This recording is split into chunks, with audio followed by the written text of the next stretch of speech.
ਸਤਿ ਸ਼੍ਰੀ ਅਕਾਲ। ਤੁਸੀਂ ਵੇਖ ਰਹੇ ਹੋ ਟੀਵੀ ਪੰਜਾਬ ਤੇ ਮੈਂ ਹਾਂ ਤੁਹਾਡੇ ਨਾਲ ਇੰਦਰਪ੍ਰੀਤ ਕੌਰ ਸੰਗੇੜਾ। ਵੀਕਲੀ ਬੁਲੇਟਿਨ ਵਿੱਚ ਤੁਹਾਡਾ ਸਵਾਗਤ ਹੈ। ਗੱਲਬਾਤ ਕਰਾਂਗੇ ਉਹਨਾਂ ਖਬਰਾਂ ਦੀ ਜਿਹੜੀਆਂ ਹਫ਼ਤੇ ਪਰ ਖਾਸ ਰਹੀਆਂ ਨੇ। ਨਜ਼ਰ ਮਾਰਦੇ ਹਾਂ ਸਭ ਤੋਂ ਪਹਿਲਾਂ ਹੈਡਲਾਈਨਸ ਤੇ। ਵਰਕ ਪਰਮਿਟ ਲੈਣਾ ਹੋਇਆ ਔਖਾ, ਕਰਨਾ ਪੈ ਰਿਹਾ ਹੈ ਲੰਬਾ ਇੰਤਜ਼ਾਰ। ਪੰਜਾਬੀ ਅਫਸਰ ਦੀ ਹਾਦਸੇ ਵਿੱਚ ਗਈ ਜਾਨ। ਪ੍ਰਧਾਨ ਮੰਤਰੀ ਟਰੂਡੋ ਨੇ ਵੀ ਕੀਤਾ ਦੁੱਖ ਦਾ ਪ੍ਰਗਟਾਵਾ। ਇਮੀਗ੍ਰੇਸ਼ਨ ਨੂੰ ਦੁੱਗਣਾ ਕਰਨ ਦੀ ਤਿਆਰੀ। ਓਨਟਾਰੀਓ ਕਰੇਗਾ $25 ਮਿਲੀਅਨ ਖਰਚ। 5 ਸੂਬਿਆਂ ਤੋਂ ਇਮੀਗ੍ਰੇਸ਼ਨ ਦੀ ਵੱਡੀ ਖਬਰ। ਕਈ ਉਮੀਦਵਾਰਾਂ ਨੂੰ ਮਿਲੇ ਸੱਦੇ। ਵਰਕ ਪਰਮਿਟ ਦੇ ਨਾਲ ਜੁੜੀ ਹੋਈ ਅਪਡੇਟ ਸਾਹਮਣੇ ਆਈ, ਜਿੱਥੇ ਵਰਕ ਪਰਮਿਟ ਵਾਸਤੇ ਲੰਬਾ ਇੰਤਜ਼ਾਰ ਕਰਨਾ ਪੈ ਰਿਹਾ ਹੈ। ਇਸ ਦੇ ਪਿੱਛੇ ਕਾਰਨ ਹੈ ਬੈਕਲੌਗ। ਅਧਿਕਾਰੀਆਂ ਦਾ ਕਹਿਣਾ ਹੈ ਕਿ ਬਹੁਤੇ ਲੋਕ ਵਰਕ ਪਰਮਿਟ ਦੀ ਉਡੀਕ ਕਰ ਰਹੇ ਨੇ, ਪਰ ਅਜੇ ਉਹਨਾਂ ਨੂੰ ਵਰਕ ਪਰਮਿਟ ਨਹੀਂ ਮਿਲ ਸਕਿਆ। ਵਰਕ ਪਰਮਿਟ ਦੇ ਨਾਲ ਜੁੜੀ ਹੋਈ ਵੱਡੀ ਖਬਰ ਸਾਹਮਣੇ ਆਈ ਹੈ, ਜਿੱਥੇ ਵਰਕ ਪਰਮਿਟ ਵਾਸਤੇ ਲੰਬਾ ਇੰਤਜ਼ਾਰ ਕਰਨਾ ਪੈ ਰਿਹਾ ਹੈ। ਇਸ ਵਿੱਚ ਕਈ ਸੁਧਾਰ ਤਾਂ ਕੀਤੇ ਗਏ, ਪਰ ਇਸ ਦੇ ਬਾਵਜੂਦ ਵੀ ਪਨਾਹਗੀਰਾਂ ਨੂੰ ਵਰਕ ਪਰਮਿਟ ਲਈ ਲੰਬਾ ਇੰਤਜ਼ਾਰ ਕਰਨਾ ਪੈ ਰਿਹਾ ਹੈ। ਬਹੁਤ ਸਾਰੇ ਅਜਿਹੇ ਲੋਕ ਹਨ ਜਿਹੜੇ ਆਪਣਾ ਪੱਖ ਰੱਖਦੇ ਹੋਏ ਦਿਖਾਈ ਦੇ ਰਹੇ ਨੇ ਕਿ ਕਿਵੇਂ ਉਹਨਾਂ ਨੂੰ ਲੰਬੇ ਸਮੇਂ ਤੋਂ ਵਰਕ ਪਰਮਿਟ ਦਾ ਇੰਤਜ਼ਾਰ ਕਰਨਾ ਪੈ ਰਿਹਾ ਹੈ। ਦੱਸ ਦਈਏ ਕਿ ਅਧਿਕਾਰੀਆਂ ਦਾ ਕਹਿਣਾ ਹੈ ਕਿ ਰੌਕਸਮ ਰੋਡ ਬੰਦ ਕਰ ਦਿੱਤਾ ਗਿਆ, ਪਰ ਅਜੇ ਵੀ ਵੱਡਾ ਬੈਕਲੌਗ ਨਜ਼ਰ ਆ ਰਿਹਾ ਹੈ। ਜ਼ਿਕਰਯੋਗ ਹੈ ਕਿ ਅਜਿਹੇ ਹਜ਼ਾਰਾਂ ਲੋਕ ਹਨ ਜੋ ਕਿ ਪਹਿਲਾਂ ਹੀ ਸਰਹੱਦ ਟੱਪ ਕੇ ਕੈਨੇਡਾ ਆ ਚੁੱਕੇ ਨੇ। ਇਹ ਲੋਕ ਹੁਣ ਇਸ ਵਿਚਾਲੇ ਲਟਕ ਰਹੇ ਹਨ। ਸਾਲ 2022 ਵਿੱਚ ਕਰੀਬ 40,000 ਪ੍ਰਵਾਸੀ ਰੌਕਸਮ ਰੋਡ ਰਾਹੀਂ ਕੈਨੇਡਾ ਦਾਖਲ ਹੋਏ, ਜੋ ਕਿ ਹੁਣ ਤੱਕ ਦੀ ਰਿਕਾਰਡ ਗਿਣਤੀ ਹੈ। ਇਨ੍ਹਾਂ ਵਿੱਚੋਂ ਜ਼ਿਆਦਾਤਰ ਲੋਕ ਸੋਸ਼ਲ ਅਸਿਸਟੈਂਟ ਤੇ ਨਿਰਭਰ ਕਰਦੇ ਹਨ। ਵਰਕ ਪਰਮਿਟ ਦੀ ਲੰਬੀ ਉਡੀਕ ਦੇ ਦੁਖਦਾਈ ਨਤੀਜੇ ਵੀ ਦੇਖਣ ਨੂੰ ਮਿਲੇ। ਇਸ ਮੁੱਦੇ ਤੇ ਇਮੀਗ੍ਰੇਸ਼ਨ ਵਿਭਾਗ ਦੀ ਸਪੋਕਸਪਰਸਨ ਦਾ ਕਹਿਣਾ ਹੈ ਕਿ ਨਵੀਂ ਆਨਲਾਈਨ ਅਰਜ਼ੀ ਨੇ ਵਰਕ ਪਰਮਿਟ ਜਾਰੀ ਕਰਨ ਵਿੱਚ ਤੇਜ਼ੀ ਲਿਆਂਦੀ। ਉਨ੍ਹਾਂ ਕਿਹਾ ਕਿ ਇਸ ਆਨਲਾਈਨ ਅਰਜ਼ੀ ਦੇ ਸ਼ੁਰੂ ਹੋਣ ਤੇ ਪਹਿਲੇ 5 ਮਹੀਨਿਆਂ ਦੌਰਾਨ 20,000 ਤੋਂ ਵੱਧ ਵਰਕ ਪਰਮਿਟ ਜਾਰੀ ਕੀਤੇ ਗਏ, ਜੋ ਕਿ 1 ਸਾਲ ਪਹਿਲਾਂ ਦੀ ਗਿਣਤੀ ਦੇ ਮੁਕਾਬਲੇ ਵੱਡਾ ਵਾਧਾ ਹੈ। ਉਨ੍ਹਾਂ ਦਾ ਕਹਿਣਾ ਹੈ ਕਿ ਅਸੀਂ ਆਪਣੀ ਇਮੀਗ੍ਰੇਸ਼ਨ ਪ੍ਰਣਾਲੀ ਨੂੰ ਮਜ਼ਬੂਤ ਕਰਨਾ ਜਾਰੀ ਰੱਖਾਂਗੇ ਤੇ ਇਹ ਯਕੀਨੀ ਬਣਾਵਾਂਗੇ ਕਿ ਇਹ ਦੁਨੀਆ ਦੇ ਸਭ ਤੋਂ ਹਾਸ਼ੀਆਗਤ ਲੋਕਾਂ ਸਮੇਤ ਸਾਰਿਆਂ ਵਾਸਤੇ ਵਧੀਆ ਕੰਮ ਕਰੇ। ਪਰ ਇਮੀਗ੍ਰੇਸ਼ਨ ਵਕੀਲਾਂ ਅਤੇ ਪਨਾਹਗੀਰ ਹਮਾਇਤੀਆਂ ਦਾ ਕਹਿਣਾ ਹੈ ਕਿ ਭਾਵੇਂ ਇਹ ਇੱਕ ਸਵਾਗਤਯੋਗ ਸੁਧਾਰ ਹੈ, ਪਰ ਨਵੀਂ ਪ੍ਰਣਾਲੀ ਦੀਆਂ ਆਪਣੀਆਂ ਸਮੱਸਿਆਵਾਂ ਹਨ। ਇਸ ਹਫ਼ਤੇ ਪੰਜਾਬੀ ਭਾਈਚਾਰੇ ਦੇ ਨਾਲ ਜੁੜੀ ਹੋਈ ਮੰਦਭਾਗੀ ਖਬਰ ਸਾਹਮਣੇ ਆਈ, ਜਿੱਥੇ ਕੈਨੇਡਾ ਵਿੱਚ ਪੰਜਾਬੀ ਮੂਲ ਦੇ ਅਫਸਰ ਦੀ ਜਾਨ ਚਲੀ ਗਈ। ਉਸ ਨਾਲ ਹਾਦਸਾ ਵਾਪਰਿਆ ਜਿਸ ਨੇ ਉਸ ਦੀ ਜਾਨ ਲੈ ਲਈ, ਤੇ ਇਸ ਅਫਸਰ ਬਾਰੇ ਕੀ ਕੁਝ ਦੱਸਿਆ ਗਿਆ ਤੁਹਾਨੂੰ ਇਸ ਖਬਰ ਵਿੱਚ ਦੱਸਾਂਗੇ। ਐਡਮਿੰਟਨ ਨਜ਼ਦੀਕ ਇੱਕ ਜੋ ਸੜਕ ਹਾਦਸਾ ਵਾਪਰਿਆ ਸੀ, ਉਸ ਦੀ ਅਪਡੇਟ ਸਾਹਮਣੇ ਆਈ ਹੈ, ਜਿੱਥੇ ਪੰਜਾਬੀ ਮੂਲ ਦੇ RCMP ਅਧਿਕਾਰੀ ਦੀ ਜਾਨ ਚਲੀ ਗਈ। ਇਸ ਅਧਿਕਾਰੀ ਦਾ ਨਾਮ ਹਰਵਿੰਦਰ ਸਿੰਘ ਧਾਮੀ ਦੇ ਤੌਰ ਦੇ ਉੱਪਰ ਦੱਸਿਆ ਗਿਆ ਹੈ। ਦੱਸਦੀਏ ਕਿ ਸੋਮਵਾਰ ਨੂੰ ਅਜਿਹਾ ਮਾਮਲਾ ਵਾਪਰਿਆ ਸੀ, ਜਿੱਥੇ ਅਲਬਰਟਾ ਸੂਬੇ ਵਿੱਚ ਸੜਕ ਹਾਦਸੇ ਦੌਰਾਨ 32 ਸਾਲ ਦੇ ਪੰਜਾਬੀ ਮੂਲ ਦੇ RCMP ਪੁਲਿਸ ਅਧਿਕਾਰੀ ਹਰਵਿੰਦਰ ਸਿੰਘ ਧਾਮੀ ਦੀ ਜਾਨ ਚਲੀ ਗਈ। ਕਾਂਸਟੇਬਲ ਧਾਮੀ ਐਡਮਿੰਟਨ ਦੇ ਪੂਰਬ ਵਿੱਚ ਪੈਂਦੀ ਸਟ੍ਰੈਥਕੋਨਾ ਕਾਉਂਟੀ ਵਿੱਚ ਤੈਨਾਤ ਸਨ। RCMP ਨੇ ਇਸ ਬਾਰੇ ਜੋ ਬਿਆਨ ਜਾਰੀ ਕੀਤਾ, ਉੱਥੇ ਦੱਸਿਆ ਗਿਆ ਕਿ ਸਵੇਰੇ 2 ਵਜੇ ਦੇ ਕਰੀਬ ਸ਼ੋਰ ਸ਼ਰਾਬੇ ਦੀ ਇੱਕ ਸ਼ਿਕਾਇਤ ਮਿਲਣ ਮਗਰੋਂ ਕਾਂਸਟੇਬਲ ਹਰਵਿੰਦਰ ਸਿੰਘ ਧਾਮੀ ਮੌਕੇ ਤੇ ਜਾ ਰਹੇ ਸਨ। ਉਹ ਪੁਲਿਸ ਦੀ ਗੱਡੀ ਖੁਦ ਚਲਾ ਰਹੇ ਸਨ, ਪਰ ਇਸ ਦੌਰਾਨ ਉਹਨਾਂ ਦੀ ਗੱਡੀ ਬੇਕਾਬੂ ਹੋ ਕੇ ਇੱਕ ਕੰਕਰੀਟ ਬੈਰੀਅਰ ਨਾਲ ਟਕਰਾ ਗਈ। RCMP ਮੁਲਾਜ਼ਮਾਂ ਅਤੇ ਹੋਰ ਨਾਗਰਿਕਾਂ ਦੇ ਯਤਨਾਂ ਦੇ ਬਾਵਜੂਦ ਉਨ੍ਹਾਂ ਨੇ ਦਮ ਤੋੜ ਦਿੱਤਾ। RCMP ਵੱਲੋਂ ਇਸ ਬਾਰੇ ਨਿਊਜ਼ ਕਾਨਫਰੰਸ ਵਿੱਚ ਜਾਣਕਾਰੀ ਸਾਂਝੀ ਕਰਦਿਆਂ ਦੱਸਿਆ ਗਿਆ ਕਿ ਧਾਮੀ RCMP ਦੇ ਇੱਕ ਸਤਿਕਾਰਤ ਮੈਂਬਰ ਸਨ ਅਤੇ ਉਨ੍ਹਾਂ ਨੇ 4 ਸਾਲ ਪੁਲਿਸ ਫੋਰਸ ਵਿੱਚ ਸੇਵਾ ਨਿਭਾਈ। ਐਲਬਰਟਾ RCMP ਦੇ ਡਿਪਟੀ ਕਮਿਸ਼ਨਰ ਨੇ ਕਿਹਾ ਕਿ ਜਦੋਂ ਸਾਲ 2019 ਵਿੱਚ ਧਾਮੀ RCMP ਡਿਪੋਰਟ ਤੋਂ ਪਾਸ ਹੋ ਕੇ ਨਿਕਲੇ ਸਨ, ਉਦੋਂ ਤੋਂ ਹੀ ਧਾਮੀ ਅੰਦਰ ਇੱਕ ਜ਼ਿੰਮੇਵਾਰ ਅਹਿਸਾਸ ਸੀ। ਧਾਮੀ ਦੀ ਮੌਤ ਦੀ ਖਬਰ ਸੁਣ ਕੇ ਸਹਿਯੋਗੀਆਂ ਅਤੇ ਪੁਲਿਸ ਭਾਈਚਾਰੇ ਵਿੱਚ ਸ਼ੋਕ ਦੀ ਲਹਿਰ ਹੈ। ਬਹੁਤ ਸਾਰੇ ਲੋਕਾਂ ਨੇ ਸੋਸ਼ਲ ਮੀਡੀਆ ਤੇ ਉਹਨਾਂ ਨੂੰ ਜੀਵਨ ਅਤੇ ਸੇਵਾ ਨੂੰ ਸ਼ਰਧਾਂਜਲੀ ਦੇਣ ਲਈ ਸੰਵੇਦਨਾ ਪ੍ਰਗਟ ਕੀਤੀ ਹੈ। ਪ੍ਰਧਾਨ ਮੰਤਰੀ ਜਸਟਿਨ ਟਰੂਡੋ ਦਾ ਵੀ ਇਸ ਬਾਰੇ ਇੱਕ ਸੋਸ਼ਲ ਮੀਡੀਆ ਉੱਪਰ ਟਵੀਟ ਸਾਹਮਣੇ ਆਇਆ। ਪ੍ਰਧਾਨ ਮੰਤਰੀ ਨੇ ਕਾਂਸਟੇਬਲ ਧਾਮੀ ਦੀ ਦੁਖਦ ਖਬਰ ਤੇ ਸ਼ੋਕ ਦਾ ਪ੍ਰਗਟਾਵਾ ਕੀਤਾ ਹੈ। ਇਸ ਤੋਂ ਇਲਾਵਾ ਪੰਜਾਬੀ ਭਾਈਚਾਰੇ ਦੇ ਨਾਲ ਜੁੜੇ ਹੋਏ ਲੋਕ ਵੀ ਆਪਣਾ ਪੱਖ ਰੱਖਦੇ ਹੋਏ ਦਿਖਾਈ ਦੇ ਰਹੇ ਨੇ। ਪ੍ਰੀਮੀਅਰ ਸਮਿਥ ਨੇ ਸੋਗ ਵਜੋਂ ਐਲਬਰਟਾ ਲੈਜਿਸਲੇਚਰ ਅਤੇ ਮੈਕਡਗਲ ਸੈਂਟਰ ਵਿਖੇ ਝੰਡਿਆਂ ਨੂੰ ਅੱਧ ਤੱਕ ਝੁਕਾਉਣ ਦੇ ਨਿਰਦੇਸ਼ ਜਾਰੀ ਕੀਤੇ। ਇਮੀਗ੍ਰੇਸ਼ਨ ਨੂੰ ਦੁੱਗਣਾ ਕਰਨ ਦੀ ਤਿਆਰੀ ਕੀਤੀ ਜਾ ਰਹੀ ਹੈ। ਕੈਨੇਡਾ ਦੇ ਸੂਬੇ ਓਨਟਾਰੀਓ ਤੋਂ ਇਹ ਖਬਰ ਸਾਹਮਣੇ ਆਈ, ਜਿੱਥੇ ਕਾਫੀ ਜ਼ਿਆਦਾ ਇਨਵੈਸਟਮੈਂਟ ਦੇ ਬਾਰੇ ਦੱਸਿਆ ਜਾ ਰਿਹਾ ਤਾਂ ਕਿ ਇਮੀਗ੍ਰੇਸ਼ਨ ਦੇ ਵਿੱਚ ਸੁਧਾਰ ਲਿਆਂਦਾ ਜਾ ਸਕੇ। ਇਮੀਗ੍ਰੇਸ਼ਨ ਦੇ ਨਾਲ ਜੁੜੀ ਹੋਈ ਵੱਡੀ ਖਬਰ ਸਾਹਮਣੇ ਆਈ ਹੈ, ਜਿੱਥੇ ਸਕਿਲਡ ਇਮੀਗ੍ਰੇਸ਼ਨ ਇਨਟੇਕ ਨੂੰ ਦੁੱਗਣਾ ਕੀਤਾ ਜਾ ਰਿਹਾ ਹੈ। ਇਹ ਜਾਣਕਾਰੀ ਓਨਟਾਰੀਓ ਸੂਬੇ ਦੇ ਨਾਲ ਜੁੜੀ ਹੋਈ ਹੈ। ਦੱਸਿਆ ਜਾ ਰਿਹਾ ਹੈ ਕਿ ਓਨਟਾਰੀਓ ਵੱਲੋਂ ਅਗਲੇ 3 ਸਾਲਾਂ ਵਾਸਤੇ $25 ਮਿਲੀਅਨ ਇਨਵੈਸਟ ਕੀਤੇ ਜਾਣਗੇ ਤਾਂ ਕਿ ਓਨਟਾਰੀਓ ਦੇ ਸਕਿਲਡ ਇਮੀਗ੍ਰੈਂਟ ਇਨਟੇਕ ਨੂੰ ਦੁੱਗਣਾ ਕੀਤਾ ਜਾਵੇ। ਦੱਸ ਦਈਏ ਕਿ ਸੂਬੇ ਵਿੱਚ ਆਰਥਿਕਤਾ ਅੰਦਰ ਸੁਧਾਰ ਲਿਆਉਣ ਵਾਸਤੇ ਤੇ ਲੇਬਰ ਦੀ ਘਾਟ ਨੂੰ ਪੂਰਾ ਕਰਨ ਸੰਬੰਧੀ ਇਹ ਉਪਰਾਲਾ ਕੀਤਾ ਜਾ ਰਿਹਾ ਹੈ। ਓਨਟਾਰੀਓ ਉਹਨਾਂ तमाम ਸੂਬਿਆਂ ਵਿੱਚੋਂ ਇੱਕ ਹੈ ਜਿੱਥੇ ਜ਼ਿਆਦਾਤਰ ਇਮੀਗ੍ਰੈਂਟਸ ਆਉਂਦੇ ਹਨ। ਸਾਲ 2025 ਤੱਕ ਇੱਥੇ ਵੱਧ ਤੋਂ ਵੱਧ ਇਮੀਗ੍ਰੈਂਟਸ ਦੇ ਸਵਾਗਤ ਦਾ ਟਾਰਗੇਟ ਰੱਖਿਆ ਗਿਆ ਹੈ। ਓਨਟਾਰੀਓ ਦੀ ਵੈਬਸਾਈਟ ਦੇ ਉੱਪਰ ਜਾਣਕਾਰੀ ਸਾਂਝੀ ਕਰਦਿਆਂ ਦੱਸਿਆ ਗਿਆ ਕਿ ਇਸ ਨਵੀਂ ਇਨਵੈਸਟਮੈਂਟ ਦੇ ਨਾਲ ਕੀ ਫਾਇਦਾ ਹੋਣ ਵਾਲਾ ਹੈ। ਉਹਨਾਂ ਦਾ ਕਹਿਣਾ ਹੈ ਕਿ ਪ੍ਰੋਸੈਸਿੰਗ ਦੇ ਵਿੱਚ ਤੇਜ਼ੀ ਲਿਆਂਦੀ ਜਾਵੇਗੀ ਤੇ ਕੰਮ ਹੋਰ ਵੀ ਜ਼ਿਆਦਾ ਪ੍ਰੋਫੈਸ਼ਨਲੀ ਹੋਵੇਗਾ। ਦੱਸਿਏ ਕਿ ਓਨਟਾਰੀਓ ਵਿੱਚ ਸਕਿਲਡ ਵਰਕਰ ਵਾਸਤੇ ਓਨਟਾਰੀਓ ਇਮੀਗ੍ਰੈਂਟ ਨੋਮੀਨੀ ਪ੍ਰੋਗਰਾਮ ਅਤੇ ਓਨਟਾਰੀਓ ਪ੍ਰੋਵਿੰਸ਼ੀਅਲ ਨੋਮੀਨੀ ਪ੍ਰੋਗਰਾਮ ਖਾਸ ਹਨ, ਜਿਸ ਰਾਹੀਂ ਸਕਿਲਡ ਵਰਕਰਸ ਨੂੰ ਮੌਕਾ ਦਿੱਤਾ ਜਾਂਦਾ ਹੈ। ਓਨਟਾਰੀਓ ਵਿੱਚ ਸਾਲ 2023 ਦਾ ਜੋ ਬਜਟ ਪੇਸ਼ ਕੀਤਾ ਗਿਆ, ਉੱਥੇ ਓਨਟਾਰੀਓ ਨੂੰ ਹੋਰ ਮਜ਼ਬੂਤ ਕਰਨ ਦਾ ਟਾਰਗੇਟ ਰੱਖਿਆ ਗਿਆ ਹੈ, ਜਿਸ ਤਹਿਤ $25 ਮਿਲੀਅਨ ਇਨਵੈਸਟ ਕੀਤੇ ਜਾਣਗੇ। 5 ਸੂਬਿਆਂ ਤੋਂ ਇਮੀਗ੍ਰੇਸ਼ਨ ਦੇ ਨਾਲ ਜੁੜੀ ਹੋਈ ਵੱਡੀ ਖਬਰ ਸਾਹਮਣੇ ਆਈ, ਜਿੱਥੇ 5 ਸੂਬਿਆਂ ਵੱਲੋਂ ਡਰਾਅ ਕੱਢੇ ਗਏ ਤੇ ਕਈ ਉਮੀਦਵਾਰਾਂ ਦੀ ਕਿਸਮਤ ਚ ਆ ਗਈ ਹੈ। PNP ਡਰਾਅ ਦੇ ਬਾਰੇ ਇਹਨਾਂ ਪ੍ਰੋਵਿੰਸਸ ਵੱਲੋਂ ਦੱਸਿਆ ਗਿਆ। 5 ਸੂਬਿਆਂ ਤੋਂ ਇਮੀਗ੍ਰੇਸ਼ਨ ਦੇ ਨਾਲ ਜੁੜੀ ਹੋਈ ਵੱਡੀ ਖਬਰ ਸਾਹਮਣੇ ਆਈ ਹੈ, ਜਿੱਥੇ 5 ਸੂਬਿਆਂ ਵੱਲੋਂ ਕਈ ਸੱਦੇ ਜਾਰੀ ਕੀਤੇ ਗਏ। Ontario, Quebec, British Columbia, New Brunswick ਤੇ ਐਲਬਰਟਾ ਵੱਲੋਂ ਦੱਸਿਆ ਗਿਆ ਕਿ PNP ਪ੍ਰੋਗਰਾਮ ਜ਼ਰੀਏ ਉਨ੍ਹਾਂ ਵੱਲੋਂ ਕਿੰਨੇ ਉਮੀਦਵਾਰਾਂ ਨੂੰ ਇਨਵੀਟੇਸ਼ਨ ਦਿੱਤੇ ਹਨ। ਦੱਸ ਦਈਏ ਕਿ ਇਹ PNP ਦੇ ਡਰਾਅ 1 ਅਪ੍ਰੈਲ ਤੋਂ ਲੈ ਕੇ 7 ਅਪ੍ਰੈਲ ਤੱਕ ਕੱਢੇ ਗਏ। ਸਭ ਤੋਂ ਪਹਿਲਾਂ ਗੱਲ ਕਰਦੇ ਹਾਂ ਓਨਟਾਰੀਓ ਸੂਬੇ ਦੀ। ਓਨਟਾਰੀਓ ਪ੍ਰੋਵਿੰਸ ਵੱਲੋਂ 883 ਉਮੀਦਵਾਰਾਂ ਨੂੰ ਇਨਵੀਟੇਸ਼ਨ ਜਾਰੀ ਕੀਤੇ ਗਏ, ਜੋ ਕਿ ਓਨਟਾਰੀਓ ਇਮੀਗ੍ਰੈਂਟ ਨੋਮੀਨੀ ਪ੍ਰੋਗਰਾਮ ਦੇ ਜ਼ਰੀਏ ਸਨ। ਦੱਸ ਦਈਏ ਕਿ ਜੋ ਡਰਾਅ ਉਹਨਾਂ ਨੇ ਐਲਾਨ ਕੀਤੇ, ਉਹਨਾਂ ਦੀ ਤਾਰੀਖ 4 ਅਪ੍ਰੈਲ ਸੀ। ਇਸ ਤੋਂ ਬਾਅਦ 772 ਉਮੀਦਵਾਰਾਂ ਨੂੰ ਮਾਸਟਰਸ ਗ੍ਰੈਜੂਏਟ ਸਟਰੀਮ ਅਧੀਨ ਇਨਵੀਟੇਸ਼ਨ ਮਿਲੇ, ਜਿਸ ਵਾਸਤੇ ਉਹਨਾਂ ਨੂੰ 52 ਸਕੋਰਸ ਦੀ ਜ਼ਰੂਰਤ ਰਹੀ। ਗ੍ਰੈਜੂਏਟ ਸਟਰੀਮ ਕੈਂਡੀਡੇਟਸ ਨੂੰ 131 ਇਨਵੀਟੇਸ਼ਨ ਜਾਰੀ ਹੋਏ ਤੇ ਸਕੋਰ 48 ਚਾਹੀਦੇ ਸਨ। ਇਸ ਤੋਂ ਇਲਾਵਾ ਓਨਟਾਰੀਓ ਵੱਲੋਂ ਹਾਲ ਹੀ ਵਿੱਚ ਇੱਕ ਵੱਡਾ ਐਲਾਨ ਕੀਤਾ ਗਿਆ, ਜਿਸ ਦੇ ਨਾਲ ਦੱਸਿਆ ਗਿਆ ਹੈ ਕਿ ਸਕਿਲਡ ਇਮੀਗ੍ਰੈਂਟਸ ਦੇ ਸੰਬੰਧ ਵਿੱਚ ਉਹਨਾਂ ਵੱਲੋਂ $25 ਮਿਲੀਅਨ ਅਗਲੇ 3 ਸਾਲਾਂ ਤੱਕ ਖਰਚ ਕੀਤੇ ਜਾਣਗੇ। ਹੁਣ ਗੱਲ ਕਰਦੇ ਹਾਂ ਬ੍ਰਿਟਿਸ਼ ਕੋਲੰਬੀਆ ਸੂਬੇ ਦੀ। ਇਸ ਪ੍ਰੋਵਿੰਸ ਵੱਲੋਂ 4 ਅਪ੍ਰੈਲ ਨੂੰ ਡਰਾਅ ਕੱਢਿਆ ਗਿਆ, ਜਿਸ ਵਿੱਚ 175 ਉਮੀਦਵਾਰਾਂ ਦੀ ਕਿਸਮਤ ਜਾਗੀ ਹੈ। 175 ਉਮੀਦਵਾਰ ਜਨਰਲ ਡਰਾਅ ਵਿੱਚੋਂ ਸਨ। ਇਹਨਾਂ ਨੂੰ 103 ਸਕੋਰਸ ਦੀ ਜ਼ਰੂਰਤ ਰਹੀ।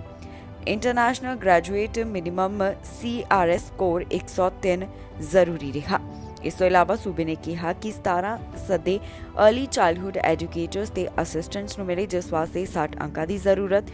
6 ਹੈਲਥ ਕੇਅਰ ਵਰਕਰਸ ਜੋ ਕਿ ਸਕਿਲਡ ਵਰਕਰ ਇੰਟਰਨੈਸ਼ਨਲ ਗ੍ਰੈਜੂਏਟ ਦੇ ਨਾਲ ਜੁੜੇ ਹੋਏ ਸਨ, ਉਹਨਾਂ ਨੂੰ 60 ਅੰਕਾਂ ਦੀ ਜ਼ਰੂਰਤ ਰਹੀ। ਕਿਊਬਿਕ ਸੂਬੇ ਦੀ ਗੱਲ ਕੀਤੀ ਜਾਵੇ ਤਾਂ 30 ਅਪ੍ਰੈਲ ਨੂੰ ਕਿਊਬਿਕ ਪ੍ਰੋਵਿੰਸ ਵੱਲੋਂ Quebec regular skilled worker programme ਦਾ ਐਲਾਨ ਕੀਤਾ ਗਿਆ, ਜਿਸ ਵਿੱਚ 619 ਉਮੀਦਵਾਰਾਂ ਨੂੰ ਇਨਵੀਟੇਸ਼ਨ ਜਾਰੀ ਕੀਤੇ ਗਏ। ਨਿਊ ਬਰਨਸਵਿਕ ਪ੍ਰੋਵਿੰਸ ਵੱਲੋਂ 4 ਅਪ੍ਰੈਲ ਨੂੰ ਡਰਾਅ ਕੱਢਿਆ ਗਿਆ, ਜਿਸ ਵਿੱਚ ਉਹਨਾਂ ਨੇ 186 ਉਮੀਦਵਾਰਾਂ ਨੂੰ ਇਨਵੀਟੇਸ਼ਨ ਜਾਰੀ ਕੀਤੇ ਹਨ। ਐਲਬਰਟਾ ਪ੍ਰੋਵਿੰਸ ਵੱਲੋਂ 30 ਮਾਰਚ ਨੂੰ ਜੋ ਡਰਾਅ ਕੱਢਿਆ ਗਿਆ, ਉਸ ਵਿੱਚ 150 ਉਮੀਦਵਾਰਾਂ ਨੂੰ ਐਲਬਰਟਾ ਐਡਵਾਂਟੇਜ ਇਮੀਗ੍ਰੇਸ਼ਨ ਪ੍ਰੋਗਰਾਮ ਦੇ ਜ਼ਰੀਏ ਇਨਵੀਟੇਸ਼ਨ ਦਿੱਤੇ ਗਏ। ਕੈਨੇਡਾ ਦੇ ਕੁਝ ਹਿੱਸਿਆਂ ਵਿੱਚ ਇਸ ਹਫ਼ਤੇ ਤੂਫਾਨ ਦਾ ਅਸਰ ਦੇਖਣ ਨੂੰ ਮਿਲਿਆ, ਜਿੱਥੇ ਬਹੁਤੇ ਲੋਕ ਬਿਨਾਂ ਬਿਜਲੀ ਦੇ ਰਹਿ ਰਹੇ ਸਨ। ਵਿਭਾਗ ਵੱਲੋਂ ਇਹ ਅਪਡੇਟ ਜਾਰੀ ਕੀਤੀ ਗਈ ਕਿ ਸਮੇਂ-ਸਮੇਂ ਤੇ ਘਰਾਂ ਦੀ ਬਿਜਲੀ ਠੀਕ ਕੀਤੀ ਗਈ, ਪਰ ਫਿਰ ਵੀ ਇਸ ਹਫ਼ਤੇ ਅਸਰ ਦੇਖਣ ਨੂੰ ਮਿਲਿਆ। ਤੂਫਾਨ ਕਾਰਨ ਕੈਨੇਡਾ ਦੇ ਅਲੱਗ-ਅਲੱਗ ਹਿੱਸੇ ਪ੍ਰਭਾਵਿਤ ਹੋਏ ਨੇ, ਜਿਸ ਤੋਂ ਬਾਅਦ ਇਸ ਬਾਰੇ ਤਾਜ਼ਾ ਅਪਡੇਟ ਸਾਹਮਣੇ ਆਈ ਹੈ। ਹਾਈਡਰੋ ਕਿਊਬਿਕ ਦੇ ਕਰੀਬ 40,000 ਕਸਟਮਰਜ਼ ਅਜੇ ਵੀ ਬਿਜਲੀ ਸੇਵਾਵਾਂ ਤੋਂ ਦੂਰ ਹਨ। ਕੁਝ ਜਗ੍ਹਾ ਦੇ ਉੱਪਰ ਬਿਜਲੀ ਸੇਵਾਵਾਂ ਠੀਕ ਕਰ ਦਿੱਤੀਆਂ ਗਈਆਂ। ਦਰਅਸਲ ਪਿਛਲੇ ਹਫ਼ਤੇ ਜ਼ਬਰਦਸਤ ਬਰਫੀਲੇ ਤੂਫਾਨ ਤੋਂ ਬਾਅਦ ਨੁਕਸਾਨੀਆਂ ਗਈਆਂ ਪਾਵਰ ਲਾਈਨਾਂ ਕਾਰਨ ਹਾਈਡਰੋ ਕਿਊਬਿਕ ਦੇ ਹਜ਼ਾਰਾਂ ਕਸਟਮਰਜ਼ ਅਜੇ ਵੀ ਬਿਜਲੀ ਸੇਵਾ ਤੋਂ ਦੂਰ ਹਨ। ਸਵੇਰੇ 4 ਵਜੇ ਤੱਕ ਕਰੀਬ 40,000 ਕਸਟਮਰਜ਼ ਵਾਸਤੇ ਬਿਜਲੀ ਠੱਪ ਪਈ ਸੀ। ਹਾਈਡਰੋ ਕਿਊਬਿਕ ਦੇ ਆਪਰੇਸ਼ਨਸ ਦੇ ਵਾਈਸ ਪ੍ਰੈਜ਼ੀਡੈਂਟ ਵੱਲੋਂ ਦੱਸਿਆ ਗਿਆ ਕਿ ਬਿਜਲੀ ਤੋਂ ਸੱਖਣੇ ਹੋਏ 1 ਮਿਲੀਅਨ ਤੋਂ ਵੱਧ ਕਸਟਮਰਜ਼ ਵਿੱਚੋਂ 90% ਦੀ ਬਿਜਲੀ ਸੇਵਾਵਾਂ ਠੀਕ ਕਰ ਦਿੱਤੀਆਂ ਗਈਆਂ ਨੇ। ਇਸ ਵਿੱਚ ਸ਼ਨੀਵਾਰ ਨੂੰ 1,80,000 ਕਸਟਮਰਜ਼ ਦੀ ਬਿਜਲੀ ਬਹਾਲ ਕੀਤੀ ਗਈ ਸ਼ਾਮਿਲ ਹੈ। ਹਾਈਡਰੋ ਕਿਊਬਿਕ ਦਾ ਕਹਿਣਾ ਹੈ ਕਿ ਕੁਝ ਪਾਵਰ ਆਊਟੇਜ ਮੰਗਲਵਾਰ ਤੋਂ ਪਹਿਲਾਂ ਠੀਕ ਹੋਣ ਦੀ ਉਹਨਾਂ ਨੂੰ ਉਮੀਦ ਹੈ। ਜ਼ਹਿਰੀਲੀ ਕਾਰਬਨ ਮੋਨੋਆਕਸਾਈਡ ਦੀਆਂ ਕੁਝ ਰਿਪੋਰਟਾਂ ਤੋਂ ਬਾਅਦ ਅਧਿਕਾਰੀਆਂ ਨੇ ਲੋਕਾਂ ਨੂੰ ਚੇਤਾਵਨੀ ਦਿੱਤੀ ਹੈ ਕਿ ਉਹ ਘਰਾਂ ਦੇ ਅੰਦਰ ਫਿਊਲ ਬਾਲਣ ਉਪਕਰਨਾਂ ਦੀ ਵਰਤੋਂ ਨਾ ਕਰਨ। ਮੌਂਟਰੀਅਲ ਪਬਲਿਕ ਹੈਲਥ ਮੁਤਾਬਕ ਬੁੱਧਵਾਰ ਤੋਂ ਐਤਵਾਰ ਤੱਕ ਐਮਰਜੈਂਸੀ ਰੂਮਸ ਵਿੱਚ ਕਾਰਬਨ ਮੋਨੋਆਕਸਾਈਡ ਦੇ ਜ਼ਹਿਰ ਦੇ 180 ਮਾਮਲੇ ਰਿਪੋਰਟ ਹੋ ਚੁੱਕੇ ਨੇ। ਸਾਰੀ ਟਰੂਡੋ ਫਾਊਂਡੇਸ਼ਨ ਵੱਲੋਂ ਅਸਤੀਫਾ ਦਿੱਤਾ ਗਿਆ। ਬੋਰਡ ਆਫ ਡਾਇਰੈਕਟਰਸ ਨੇ ਆਪਣਾ ਅਹੁਦਾ ਛੱਡ ਦਿੱਤਾ। ਇਸ ਦੇ ਪਿੱਛੇ ਕਾਰਨ ਹੈ ਚੋਣਾਂ ਵਿੱਚ ਹੋਈ ਵਿਦੇਸ਼ੀ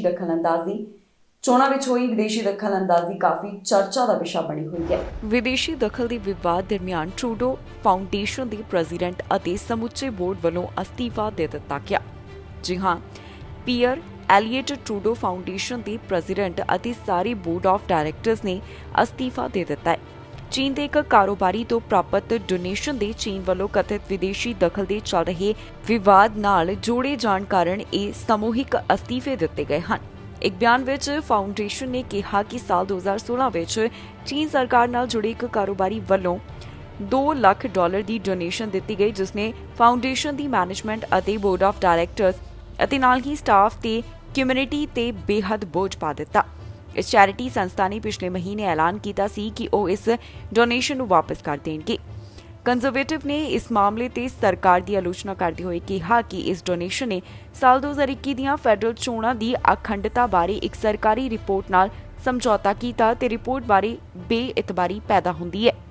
ਫਾਊਂਡੇਸ਼ਨ ਨੇ ਬਿਆਨ ਜਾਰੀ ਕੀਤਾ ਜਿਸ ਵਿੱਚ ਕਿਹਾ ਗਿਆ ਕਿ ਫਾਊਂਡੇਸ਼ਨ ਦਾ ਰਾਜਨੀਤੀਕਰਨ ਹੋਣ ਕਰਕੇ ਪੈਦਾ ਹੋਏ ਨਤੀਜਿਆਂ ਨੇ ਯਥਾ ਸਥਿਤੀ ਜਾਰੀ ਰੱਖਣਾ ਅਸੰਭਵ ਬਣਾ ਦਿੱਤਾ, ਪਰ ਇਸ ਕਰਕੇ ਵੋਲੰਟੀਅਰ ਬੋਰਡ ਆਫ ਡਾਇਰੈਕਟਰਸ ਅਤੇ ਪ੍ਰੈਜ਼ੀਡੈਂਟ ਤੇ CEO ਅਸਤੀਫਾ ਦੇ ਰਹੇ ਨੇ। ਇਹ ਫਾਊਂਡੇਸ਼ਨ ਇੰਡੀਪੈਂਡੈਂਟ ਹੈ ਤੇ ਪ੍ਰਧਾਨ ਮੰਤਰੀ ਜਸਟਿਨ ਟਰੂਡੋ ਦੀ ਇਸ ਨਾਲ ਕੋਈ ਸ਼ਮੂਲੀਅਤ ਨਹੀਂ ਹੈ। ਇਹ ਚੈਰਿਟੀ ਸੰਸਥਾ ਸਾਬਕਾ ਪ੍ਰਧਾਨ ਮੰਤਰੀ ਪੀਅਰ ਟਰੂਡੋ ਦੇ ਸਨਮਾਨ ਵਿੱਚ ਸਾਲ 2001 ਦੌਰਾਨ ਸਥਾਪਿਤ ਕੀਤੀ ਗਈ ਤੇ ਇਹ ਸਕਾਲਰਸ਼ਿਪਾਂ, ਮੈਂਬਰਸ਼ਿਪ ਤੇ ਹੋਰ ਵੀ ਕਈ ਫੰਡ ਕਰਦੀ ਹੈ। ਬਿਆਨ ਵਿੱਚ ਕਿਹਾ ਗਿਆ ਕਿ ਜਦੋਂ ਤੱਕ ਇੱਕ ਨਵਾਂ ਬੋਰਡ ਨਿਯੁਕਤ ਨਹੀਂ ਹੁੰਦਾ, ਉਦੋਂ ਤੱਕ 3 ਡਾਇਰੈਕਟਰ ਚੈਰਿਟੀ ਦੇ ਕੰਮ ਨੂੰ ਜਾਰੀ ਰੱਖਣ ਅਤੇ ਇੰਟਰਿਮ ਆਧਾਰ ਤੇ ਬਣੇ ਰਹਿਣਗੇ। ਫਾਊਂਡੇਸ਼ਨ ਦੀ ਵੈਬਸਾਈਟ ਮੁਤਾਬਕ ਬੋਰਡ ਆਫ ਡਾਇਰੈਕਟਰਸ ਦੇ 6 ਮੈਂਬਰ ਹਨ। ਬੈਂਕ ਆਫ ਕੈਨੇਡਾ ਵੱਲੋਂ ਵਿਆਜ ਦਰਾਂ ਦੇ ਵਿੱਚ ਵਾਧਾ ਨਹੀਂ ਕੀਤਾ ਗਿਆ। ਇਸ ਵਾਰ ਵਿਆਜ ਦਰਾਂ ਨੂੰ 4.5% ਤੇ ਬਰਕਰਾਰ ਰੱਖਿਆ ਗਿਆ। ਲਗਾਤਾਰ ਅਜਿਹਾ ਦੂਸਰਾ ਮਹੀਨਾ ਹੈ ਜਦੋਂ ਵਿਆਜ ਦਰਾਂ ਨੂੰ ਨਹੀਂ ਵਧਾਇਆ ਗਿਆ। ਬੈਂਕ ਆਫ ਕੈਨੇਡਾ ਵੱਲੋਂ ਵਿਆਜ ਦਰਾਂ ਵਿੱਚ ਵਾਧਾ ਨਹੀਂ ਕੀਤਾ ਗਿਆ। ਉਨ੍ਹਾਂ ਵੱਲੋਂ ਵਿਆਜ ਦਰਾਂ 4.5% ਤੇ ਹੀ ਬਰਕਰਾਰ ਰੱਖੀਆਂ ਗਈਆਂ ਹਨ। ਲਗਾਤਾਰ ਅਜਿਹਾ ਦੂਸਰਾ ਮਹੀਨਾ ਹੈ ਜਦੋਂ ਬੈਂਕ ਆਫ ਕੈਨੇਡਾ ਨੇ ਵਿਆਜ ਦਰਾਂ ਵਿੱਚ ਵਾਧਾ ਨਹੀਂ ਕੀਤਾ। ਜੀ ਹਾਂ, ਬੈਂਕ ਆਫ ਕੈਨੇਡਾ ਨੇ ਵਿਆਜ ਦਰਾਂ ਦੇ ਵਿੱਚ ਕੋਈ ਵਾਧਾ ਨਾ ਕਰਨ ਦਾ ਫੈਸਲਾ ਲਿਆ। ਬੈਂਕ ਦੀਆਂ ਵਿਆਜ ਦਰਾਂ 4.5% ਤੇ ਬਰਕਰਾਰ ਰੱਖੀਆਂ ਗਈਆਂ। ਇਹ ਲਗਾਤਾਰ ਦੂਸਰਾ ਮਹੀਨਾ ਹੈ ਜਦੋਂ ਬੈਂਕ ਨੇ ਵਿਆਜ ਦਰਾਂ ਵਿੱਚ ਵਾਧਾ ਨਹੀਂ ਕੀਤਾ। ਮਾਰਚ ਮਹੀਨੇ ਬੈਂਕ ਆਫ ਕੈਨੇਡਾ ਨੇ ਇੱਕ ਸਾਲ ਦੇ ਵਕਫੇ ਵਿੱਚ ਪਹਿਲੀ ਵਾਰੀ ਵਿਆਜ ਦਰਾਂ ਅੰਦਰ ਵਾਧਾ ਨਹੀਂ ਕੀਤਾ ਸੀ। ਚਾਹੇ ਆਰਥਿਕਤਾ ਉਮੀਦ ਨਾਲੋਂ ਵੱਧ ਤੇਜ਼ੀ ਨਾਲ ਵਧ ਰਹੀ ਹੈ, ਪਰ ਅਰਥ ਸ਼ਾਸਤਰੀਆਂ ਨੇ ਪੇਸ਼ਨਗੋਈ ਕੀਤੀ ਸੀ ਕਿ ਬੈਂਕ ਇਸ ਵਾਰੀ ਵੀ ਵਿਆਜ ਦਰਾਂ ਨੂੰ ਮੌਜੂਦਾ ਪੱਧਰ ਤੇ ਹੀ ਬਰਕਰਾਰ ਰੱਖੇਗਾ। ਫਰਵਰੀ ਮਹੀਨੇ ਮਹਿੰਗਾਈ ਦਰ 5.2% ਦਰਜ ਕੀਤੀ ਗਈ ਸੀ, ਜੋ ਕਿ ਲਗਾਤਾਰ ਦੂਸਰਾ ਮਹੀਨਾ ਸੀ ਜਦੋਂ ਮਹਿੰਗਾਈ ਦਰ ਅੰਦਾਜ਼ੇ ਨਾਲੋਂ ਹੇਠਾਂ ਦਰਜ ਹੋਈ। ਬੈਂਕ ਨੇ ਪਿਛਲੀ ਪਾਲਿਸੀ ਮੀਟਿੰਗ ਵਿੱਚ ਸੰਕੇਤ ਦਿੱਤੇ ਸਨ ਕਿ ਉਹ ਹੁਣ ਵਿਆਜ ਦਰਾਂ ਵਿੱਚ ਵਾਧੇ ਦੇ ਸਿਲਸਿਲੇ ਤੇ ਰੋਕ ਲਗਾਉਣ ਲਈ ਤਿਆਰ ਹਨ। ਬੁੱਧਵਾਰ ਨੂੰ ਜੋ ਨਵਾਂ ਫੈਸਲਾ ਆਇਆ ਉਸ ਵਿੱਚ ਦੱਸਿਆ ਗਿਆ ਕਿ ਇਸ ਸਾਲ ਦੀ ਮੱਧ ਤੱਕ ਮਹਿੰਗਾਈ ਦਰ 3% ਦੇ ਪੱਧਰ ਤੇ ਆਉਣ ਦਾ ਅੰਦਾਜ਼ਾ ਹੈ ਤੇ ਅਗਲੇ ਸਾਲ ਦੇ ਆਖਿਰ ਤੱਕ ਮਹਿੰਗਾਈ ਦਰ 2% ਤੇ ਮਿੱਥੇ ਟਾਰਗੇਟ ਉੱਪਰ ਪਹੁੰਚ ਜਾਵੇਗੀ। Today we maintained our policy rate at 4.5%, and we are continuing our policy of quantitative tightening. We are encouraged inflation is declining, and we are seized with the importance of staying the course and restoring price stability for Canadians. Inflation is coming down quickly, and it's forecast to be about 3% this summer. The economy is expected to grow modestly, even as inflation comes down. This is good news, but is not job done. Our destination is the 2% inflation target, and several things have to happen to get inflation all the way back to the 2% target. Inflation expectations have to come down further. Service price inflation and wage growth need to moderate, and corporate pricing behavior has to normalize. L'inflation baisse vite et devrait se situer autour de 3% cet été. Malgré le recul de l'inflation, l'économie devrait progresser de façon modeste. Ce sont de bonnes nouvelles, mais on ne peut pas encore crier victoire. Notre destination, c'est la cible d'inflation de 2%. Et plusieurs choses doivent encore se produire pour qu'on la tienne.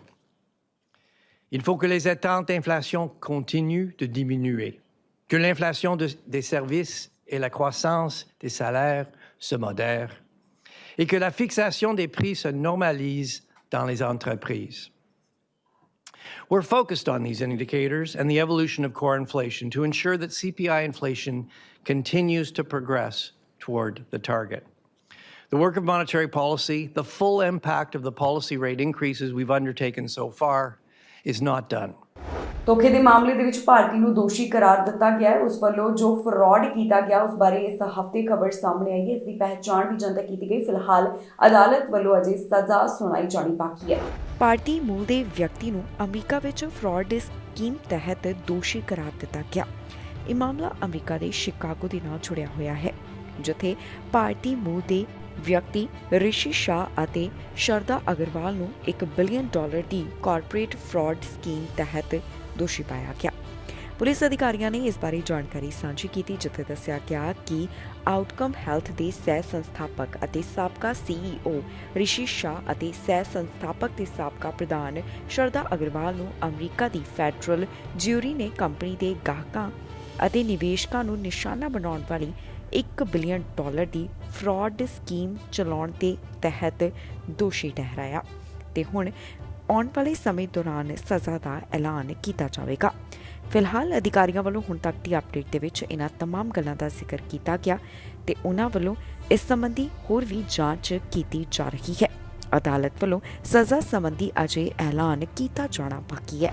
Express entry ਦਾ ਡਰਾ ਕੱਢਿਆ ਗਿਆ, ਜਿਸ ਵਿੱਚ 3000 ਉਮੀਦਵਾਰਾਂ ਨੂੰ ਸੱਦੇ ਹਾਸਿਲ ਹੋਏ। ਇਸ ਤੋਂ ਪਹਿਲਾਂ ਜੋ 3 ਡਰਾ ਕੱਢੇ ਗਏ ਉਹਨਾਂ ਸਾਰੇ ਡਰਾ ਵਿੱਚ 7000 ਉਮੀਦਵਾਰਾਂ ਨੂੰ ਇਨਵੀਟੇਸ਼ਨ ਮਿਲੇ ਨੇ। ਇਸ ਵਾਰ ਦੇ ਡਰਾ ਦੇ ਵਿੱਚ CRS ਕੋਡ ਵੀ ਉੱਤੇ ਆਇਆ। IRCC ਵੱਲੋਂ ਅਪ੍ਰੈਲ ਮਹੀਨੇ ਦਾ ਪਹਿਲਾ ਡਰਾ ਕੱਢਿਆ ਗਿਆ, ਜਿਸ ਵਿੱਚ ਕਈ ਉਮੀਦਵਾਰਾਂ ਦੀ ਕਿਸਮਤ ਜਾਗੀ ਹੈ। ਇਸ ਤੋਂ ਪਹਿਲਾਂ ਜੋ ਲਗਾਤਾਰ 3 ਡਰਾ ਕੱਢੇ ਗਏ, ਉਸ ਵਿੱਚ 7000 ਉਮੀਦਵਾਰਾਂ ਨੂੰ ਇਨਵੀਟੇਸ਼ਨ ਮਿਲੇ, ਪਰ ਇਹਨਾਂ ਡਰਾ ਦੇ ਮੁਕਾਬਲੇ ਇਸ ਵਾਰ ਦੇ ਡਰਾ ਵਿੱਚ ਘੱਟ ਉਮੀਦਵਾਰਾਂ ਨੂੰ ਸੱਦੇ ਹਾਸਿਲ ਹੋਏ ਨੇ। ਜਿਹੜਾ immigration, refugees and citizenship Canada ਵੱਲੋਂ ਹਾਲ ਹੀ ਵਿੱਚ ਡਰਾ ਕੱਢਿਆ ਗਿਆ, ਉੱਥੇ 3500 ਇਨਵੀਟੇਸ਼ਨ ਟੂ ਅਪਲਾਈ ਜਾਰੀ ਕੀਤੇ ਗਏ ਤੇ ਇਹਨਾਂ ਉਮੀਦਵਾਰਾਂ ਕੋਲ 486 ਕੰਪ੍ਰੀਹੈਂਸਿਵ ਰੈਂਕਿੰਗ ਸਿਸਟਮ ਸਕੋਰਸ ਹੋਣੇ ਜ਼ਰੂਰੀ ਰਹੇ। ਦੱਸ ਦਈਏ ਕਿ ਜਿਹੜੇ ਉਮੀਦਵਾਰਾਂ ਨੂੰ ਸੱਦੇ ਮਿਲੇ ਉਹ Canadian experience class, federal skilled worker program ਤੇ ਫੈਡਰਲ ਸਕਿਲਡ ਟ੍ਰੇਡਸ ਪ੍ਰੋਗਰਾਮ ਦੇ ਨਾਲ ਜੁੜੇ ਹੋਏ ਸਨ। ਇਸ ਤੋਂ ਪਹਿਲਾਂ 29 ਮਾਰਚ ਨੂੰ ਜੋ ਡਰਾ ਕੱਢਿਆ ਗਿਆ, ਉੱਥੇ CRS ਸਕੋਰ ਕਾਫੀ ਹੇਠਾਂ ਆ ਗਿਆ, ਜੋ ਕਿ 481 ਦਰਜ ਕੀਤਾ ਗਿਆ। ਮੌਜੂਦਾ ਡਰਾ ਦੇ ਵਿੱਚ CRS ਸਕੋਰ ਇੱਕ ਵਾਰ ਫਿਰ ਤੋਂ ਵੱਧ ਦੱਸਿਆ ਜਾ ਰਿਹਾ ਹੈ। ਜ਼ਿਕਰਯੋਗ ਹੈ ਕਿ ਇਮੀਗ੍ਰੇਸ਼ਨ ਵਿਭਾਗ ਵੱਲੋਂ ਜੋ ਟਾਰਗੇਟ ਤੈਅ ਕੀਤਾ ਗਿਆ, ਉਸ ਨੂੰ ਪੂਰਾ ਕਰਨ ਵਾਸਤੇ ਲਗਾਤਾਰ ਉਪਰਾਲੇ ਕੀਤੇ ਜਾ ਰਹੇ ਨੇ। ਮਾਰਚ ਮਹੀਨਾ ਐਕਸਪ੍ਰੈਸ ਐਂਟਰੀ ਵਾਸਤੇ ਕਾਫੀ ਇਤਿਹਾਸਕ ਸਾਬਤ ਹੋਇਆ, ਕਿਉਂਕਿ ਇੱਕ ਮਹੀਨੇ ਦੇ ਵਿੱਚ ਹੀ ਕੁੱਲ 21667 ITAs ਜਾਰੀ ਕੀਤੇ ਗਏ। ਇਨੀ ਇਨਵੀਟੇਸ਼ਨ ਸਿਰਫ 4 ਡਰਾ ਦੇ ਤਹਿਤ ਹੀ ਹਾਸਿਲ ਕੀਤੇ ਗਏ। 29 ਮਾਰਚ ਵਾਲੀ ਡਰਾ ਦੇ ਵਿੱਚ CRS ਸਕੋਰ 481 ਰਿਹਾ ਤੇ 7000 ਉਮੀਦਵਾਰਾਂ ਨੂੰ ਇਨਵੀਟੇਸ਼ਨ ਮਿਲੇ ਹਨ। ਇੱਥੇ ਵੀ ਦੱਸ ਦਈਏ ਕਿ PGWP ਦੇ ਬਾਰੇ ਵੀ ਅਪਡੇਟ ਸਾਹਮਣੇ ਆਈ, ਜਿੱਥੇ ਇਸ ਵਿੱਚ ਵਾਅਦੇ ਦਾ ਐਲਾਨ ਕਰ ਦਿੱਤਾ ਗਿਆ। ਇਮੀਗ੍ਰੇਸ਼ਨ ਮੰਤਰੀ ਵੱਲੋਂ ਇਸ ਬਾਰੇ ਸਾਰੀ ਡਿਟੇਲ ਜਾਰੀ ਕੀਤੀ ਗਈ ਸੀ, ਜੋ ਕਿ ਵੈਬਸਾਈਟ ਦੇ ਉੱਪਰ ਵੀ ਮਿਲ ਜਾਵੇਗੀ। ਵਿਸਾਖੀ ਮੌਕੇ ਪ੍ਰਧਾਨ ਮੰਤਰੀ ਜਸਟਿਨ ਟਰੂਡੋ ਨੇ तमाम ਪੰਜਾਬੀਆਂ ਨੂੰ ਤੇ ਸਿੱਖਾਂ ਨੂੰ ਵਧਾਈ ਦਿੱਤੀ ਹੈ ਤੇ ਨਾਲ ਹੀ ਉਹਨਾਂ ਨੇ ਖਾਲਸਾ ਸਾਜਨਾ ਦਿਵਸ ਦੀ ਮਹੱਤਤਾ ਦਾ ਜ਼ਿਕਰ ਕੀਤਾ। ਇਸ ਬਾਰੇ ਉਹ ਆਪਣਾ ਪੱਖ ਰੱਖਦੇ ਹੋਏ ਦਿਖਾਈ ਦਿੱਤੇ। ਉਹਨਾਂ ਨੇ ਇਸ ਬਾਰੇ ਸੋਸ਼ਲ ਮੀਡੀਆ ਦੇ ਉੱਪਰ ਇੱਕ ਸੁਨੇਹਾ ਜਾਰੀ ਕੀਤਾ। ਪ੍ਰਧਾਨ ਮੰਤਰੀ ਜਸਟਿਨ ਟਰੂਡੋ ਵੱਲੋਂ ਖਾਲਸਾ ਸਾਜਨਾ ਦਿਵਸ ਦੀ ਵਧਾਈ ਦਿੱਤੀ। ਉਹਨਾਂ ਨੇ तमाम ਪੰਜਾਬੀ ਭਾਈਚਾਰੇ ਦੇ ਨਾਲ ਜੁੜੇ ਹੋਏ ਲੋਕਾਂ ਨੂੰ ਵਿਸਾਖੀ ਦੀਆਂ ਮੁਬਾਰਕਾਂ ਦਿੱਤੀਆਂ ਹਨ। ਖੁਦ ਦੇ ਸੋਸ਼ਲ ਮੀਡੀਆ ਪਲੇਟਫਾਰਮ ਦੇ ਉੱਪਰ ਪ੍ਰਧਾਨ ਮੰਤਰੀ ਨੇ ਇੱਕ ਵੀਡੀਓ ਸਾਂਝੀ ਕੀਤੀ, ਜਿੱਥੇ ਉਹਨਾਂ ਨੇ ਵਿਸਾਖੀ ਦੀ ਮਹੱਤਤਾ ਦਾ ਜ਼ਿਕਰ ਕੀਤਾ ਤੇ ਨਾਲ ਹੀ ਖਾਲਸੇ ਦੇ ਸਿਰਜਣਾ ਦਿਵਸ ਮੌਕੇ ਵੀ ਆਪਣੇ ਵਿਚਾਰ ਸਾਂਝੇ ਕੀਤੇ। ਕੀ ਕਹਿਣਾ ਹੈ ਪ੍ਰਧਾਨ ਮੰਤਰੀ ਟਰੂਡੋ ਦਾ, ਆਓ ਤੁਹਾਨੂੰ ਸੁਣਾਉਂਦੇ ਹਾਂ। Hello everyone, bonjour à tous and happy Vaisakhi. Today, Sikh communities will celebrate the 324th anniversary of the creation of the Khalsa by Guru Gobind Singh Ji and its teachings of equality, selfless service and social justice. Vaisakhi is the holiest day of the Sikh calendar, where the community comes together at local gurdwaras and Khalsa Day parades. In Canada, this month is also Sikh Heritage Month, and from coast to coast to coast, Canadians will be celebrating the contributions of your community. Whether it's in gurdwaras, in our workplaces, or in our communities, the Sikh community has always been there to lift us up with an unfaltering commitment to safety. ਘਰਾਂ ਦੀ sale ਬਾਰੇ ਤਾਜ਼ਾ ਜਾਣਕਾਰੀ ਸਾਹਮਣੇ ਆਈ, ਜਿੱਥੇ March ਮਹੀਨਾ ਘਰਾਂ ਦੀ sale ਵਾਸਤੇ ਚੰਗਾ ਸਾਬਿਤ ਹੋਇਆ। ਘਰਾਂ ਦੀ ਸੇਲ ਪਹਿਲਾਂ ਦੇ ਮੁਕਾਬਲੇ ਵੱਧ ਦਰਜ ਕੀਤੀ ਗਈ ਤੇ ਨਾਲ ਹੀ ਕੀਮਤ ਦੇ ਵਿੱਚ ਵੀ ਵਾਧਾ ਦੱਸਿਆ ਜਾ ਰਿਹਾ ਹੈ। ਹਾਲਾਂਕਿ ਪ੍ਰੀ ਪੈਂਡੈਮਿਕ ਲੈਵਲ ਦੇ ਮੁਕਾਬਲੇ ਅਜੇ ਵੀ ਇਹ ਆંકੜਾ ਘੱਟ ਹੈ, ਪਰ ਫਿਰ ਵੀ ਦੱਸਿਆ ਜਾ ਰਿਹਾ ਹੈ ਕਿ ਪਿਛਲੇ ਕੁਝ ਸਮੇਂ ਦੌਰਾਨ ਜਿਸ ਤਰ੍ਹਾਂ ਹਾਊਸਿੰਗ ਮਾਰਕੀਟ ਰਹੀ ਹੈ ਉਸ ਵਿੱਚ ਹੁਣ ਸੁਧਾਰ ਹੁੰਦਾ ਹੋਇਆ ਦਿਖਾਈ ਦੇ ਰਿਹਾ ਹੈ। ਮਾਰਚ ਮਹੀਨਾ ਘਰਾਂ ਦੀ ਸੇਲ ਲਈ ਕਿਸ ਤਰ੍ਹਾਂ ਦਾ ਰਿਹਾ, ਇਸ ਬਾਰੇ ਜਾਣਕਾਰੀ ਸਾਹਮਣੇ ਆਈ। ਮਾਰਚ ਮਹੀਨੇ ਕੈਨੇਡਾ ਵਿੱਚ ਘਰਾਂ ਦੀ ਔਸਤ ਕੀਮਤ ਵੱਧ ਹੋਈ ਹੈ, ਪਰ ਫਰਵਰੀ 2022 ਦੀ ਤੁਲਨਾ ਵਿੱਚ ਇਹ ਕੀਮਤ ਘੱਟ ਦੱਸੀ ਜਾ ਰਹੀ ਹੈ। ਘਰਾਂ ਦੀ ਕੀਮਤ ਦੇ ਬਾਰੇ ਜੋ ਜਾਣਕਾਰੀ ਸਾਹਮਣੇ ਆਈ, ਉਸ ਤਹਿਤ ਸਾਲ 2022 ਦੇ ਮੁਕਾਬਲੇ ਅਜੇ ਵੀ ਇਹ ਸੇਲ ਕਾਫੀ ਹੇਠਲੇ ਪੱਧਰ ਤੇ ਹੈ, ਪਰ ਕੈਨੇਡੀਅਨ ਹਾਊਸਿੰਗ ਮਾਰਕੀਟ ਨੇ ਮੁੜ ਉੱਪਰ ਨੂੰ ਜਾਣ ਦੇ ਸੰਕੇਤ ਦਿੱਤੇ ਹਨ। ਫਰਵਰੀ ਮਹੀਨੇ ਦੇ ਮੁਕਾਬਲੇ ਮਾਰਚ ਮਹੀਨੇ ਘਰਾਂ ਦੀ ਕੀਮਤ ਅਤੇ ਵਿਕਰੀ ਦੋਹਾਂ ਵਿੱਚ ਹੀ ਹਲਕਾ ਵਾਧਾ ਦਰਜ ਕੀਤਾ ਗਿਆ। ਕੈਨੇਡੀਅਨ ਰੀਅਲ ਏਸਟੇਟ ਐਸੋਸੀਏਸ਼ਨ ਨੇ ਇਸ ਬਾਰੇ ਆંકੜੇ ਜਾਰੀ ਕੀਤੇ, ਜਿੱਥੇ ਦੱਸਿਆ ਗਿਆ ਕਿ ਮਾਰਚ ਮਹੀਨੇ ਕੈਨੇਡਾ ਅੰਦਰ ਘਰ ਦੀ ਔਸਤ ਕੀਮਤ $6,86,371 ਦਰਜ ਕੀਤੀ ਗਈ। ਫਰਵਰੀ ਵਿੱਚ ਔਸਤ ਕੀਮਤ $6,62,437 ਸੀ ਤੇ ਜਨਵਰੀ ਵਿੱਚ ਇਹ ਆંકੜਾ $6,12,204 ਦਾ ਸੀ। ਸਾਲ 2022 ਦੇ ਫਾਲ ਤੋਂ ਬਾਅਦ ਅਜਿਹਾ ਪਹਿਲੀ ਵਾਰ ਹੋਇਆ ਜਦੋਂ ਕੈਨੇਡਾ ਵਿੱਚ ਘਰਾਂ ਦੀ ਔਸਤ ਕੀਮਤ ਅੰਦਰ ਲਗਾਤਾਰ ਦੂਸਰੇ ਮਹੀਨੇ ਵਾਧਾ ਦਰਜ ਕੀਤਾ ਗਿਆ ਹੋਵੇ, ਉਹ ਵੀ ਉਦੋਂ ਜਦੋਂ ਬੈਂਕ ਆਫ ਕੈਨੇਡਾ ਵੱਲੋਂ ਵਿਆਜ ਦਰਾਂ ਦੇ ਵਾਧੇ ਦਾ ਸਿਲਸਿਲਾ ਜਾਰੀ ਰੱਖਿਆ। ਮਹੀਨਾਵਾਰ ਆਧਾਰ ਤੇ ਔਸਤ ਕੀਮਤ ਵਿੱਚ ਵਾਧਾ ਹੋਇਆ, ਪਰ ਮਾਰਚ 2022 ਦੀ ਤੁਲਨਾ ਵਿੱਚ ਕੀਮਤਾਂ ਅਜੇ ਵੀ 13.7% ਘੱਟ ਹਨ। ਸੇਲ ਦੇ ਪੱਖ ਤੋਂ ਇਸੇ ਤਰ੍ਹਾਂ ਦਾ ਦ੍ਰਿਸ਼ ਨਜ਼ਰ ਆਇਆ। ਫਰਵਰੀ ਦੀ ਤੁਲਨਾ ਵਿੱਚ ਮਾਰਚ ਮਹੀਨੇ ਵਿਕਣ ਵਾਸਤੇ ਲਗਾਏ ਗਏ ਘਰਾਂ ਦੀ ਲਿਸਟਿੰਗ 1.4% ਵਧੀ, ਪਰ ਪਿਛਲੇ ਸਾਲ ਮਾਰਚ ਦੇ ਮੁਕਾਬਲੇ ਇਹ 34.4% ਘੱਟ ਦੱਸੀ ਗਈ। ਕੈਨੇਡਾ ਵਿੱਚ ਜ਼ਿਆਦਾਤਰ ਵਾਧਾ ਦੇਸ਼ ਦੀਆਂ ਦੋ ਸਭ ਤੋਂ ਮਹਿੰਗੀਆਂ ਹਾਊਸਿੰਗ ਮਾਰਕੀਟ ਟੋਰਾਂਟੋ ਤੇ ਵੈਨਕੂਵਰ ਵਿੱਚ ਹੋਇਆ। ਐਸੋਸੀਏਸ਼ਨ ਦਾ ਕਹਿਣਾ ਹੈ ਕਿ ਜੇਕਰ GTA ਤੇ ਗ੍ਰੇਟਰ ਵੈਨਕੂਵਰ ਨੂੰ ਮੰਨਫੀ ਕਰ ਦਈਏ ਤਾਂ ਔਸਤ ਕੀਮਤ $1,36,000 ਹੇਠਾਂ ਆ ਜਾਵੇਗੀ। ਟੋਰਾਂਟੋ ਦੇ ਰੀਅਲੇਟਰ ਵੀ ਇਸ ਬਾਰੇ ਆਪਣਾ ਪੱਖ ਰੱਖਦੇ ਹੋਏ ਦਿਖਾਈ ਦੇ ਰਹੇ ਨੇ, ਜਿਨ੍ਹਾਂ ਵੱਲੋਂ ਦੱਸਿਆ ਗਿਆ ਕਿ ਮੌਜੂਦਾ ਸਮੇਂ ਘਰਾਂ ਦੀ ਕੀ ਸਥਿਤੀ ਬਣੀ ਹੋਈ ਹੈ। ਹੁਣ ਆંકੜੇ ਦੱਸਦੇ ਨੇ ਕਿ ਪਹਿਲਾਂ ਦੇ ਮੁਕਾਬਲੇ ਇਸ ਵਿੱਚ ਹਲਕਾ ਵਾਧਾ ਦਰਜ ਕੀਤਾ ਗਿਆ। ਇਸ ਦੇ ਨਾਲ ਹੀ ਜਾਂਦੇ ਇੱਕ ਵਾਰ ਫਿਰ ਤੋਂ ਨਜ਼ਰ ਮਾਰਦੇ ਹਾਂ ਹੈਡਲਾਈਨਸ ਤੇ। ਵਰਕ ਪਰਮਿਟ ਲੈਣਾ ਹੋਇਆ ਔਖਾ, ਕਰਨਾ ਪੈ ਰਿਹਾ ਹੈ ਲੰਬਾ ਇੰਤਜ਼ਾਰ। ਪੰਜਾਬੀ ਅਫਸਰ ਦੀ ਹਾਦਸੇ ਵਿੱਚ ਗਈ ਜਾਨ, ਪ੍ਰਧਾਨ ਮੰਤਰੀ ਟਰੂਡੋ ਨੇ ਵੀ ਕੀਤਾ ਦੁੱਖ ਦਾ ਪ੍ਰਗਟਾਵਾ। ਇਮੀਗ੍ਰੇਸ਼ਨ ਨੂੰ ਦੁੱਗਣਾ ਕਰਨ ਦੀ ਤਿਆਰੀ, ਓਨਟਾਰੀਓ ਕਰੇਗਾ $25 ਮਿਲੀਅਨ ਖਰਚ। 5 ਸੂਬਿਆਂ ਤੋਂ ਇਮੀਗ੍ਰੇਸ਼ਨ ਦੀ ਵੱਡੀ ਖਬਰ, ਕਈ ਉਮੀਦਵਾਰਾਂ ਨੂੰ ਮਿਲੇ ਸੱਦੇ। ਖਬਰਾਂ ਦੇ ਇਸ ਬੁਲੇਟਿਨ ਵਿੱਚ ਇੰਨਾ ਹੀ। ਫਿਲਹਾਲ ਮੈਨੂੰ ਇੰਦਰਪ੍ਰੀਤ ਕੌਰ ਸੰਗੀੜਾ ਨੂੰ ਦਿਓ ਇਜਾਜ਼ਤ ਤੇ ਤੁਸੀਂ ਵੇਖਦੇ ਰਹੋ TV ਪੰਜਾਬ।